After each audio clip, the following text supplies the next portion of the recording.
বিএনপির প্রতিষ্ঠাতা সাবেক রাষ্ট্রপতি শহীদ জিয়াউর রহমানের ৪৪তম মৃত্যুবার্ষিকী উপলক্ষে নোয়াখালীতে আলোচনা সভা ও গণভোজের আয়োজন করা হয়েছে।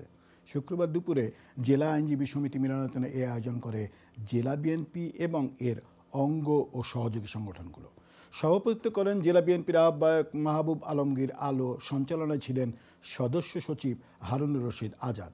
সভায় বক্তব্য রাখেন বিএনপি কেন্দ্রীয় নির্বাহী কমিটির সদস্য গোলাম হায়দার বিএসসি, কেন্দ্রীয় সদস্য ও জেলা বিএনপির যুগ্ম আহ্বায়ক অ্যাডভোকেট ABM জাকারিয়া। বক্তারা শহীদ জিয়াউর রহমানের রাষ্ট্রনায়কোচিত নেতৃত্ব, বহুদলীয় গণতন্ত্র প্রতিষ্ঠা এবং দেশের স্বাধীনতা সার্বভৌমত্ব রক্ষায় তার সাহসী ভূমিকার কথা স্মরণ করেন। তারা বলেন, শহীদ জিয়ার আদর্শ ও নীতিতে উদ্বুদ্ধ হয়ে বিএনপি আগামীর বাংলাদেশ গড়তে দৃঢ় প্রতিজ্ঞ। আলোচনা সভা শেষে শহীদ জিয়াউর রহমানের আত্মার মাগফিরাত কামনা করে বিশেষ মোনাজাত ও দোয়া অনুষ্ঠিত হয়। একই সাথে দেশ ও জাতির কল্যাণ কামনা করা হয়েছে সেখানে।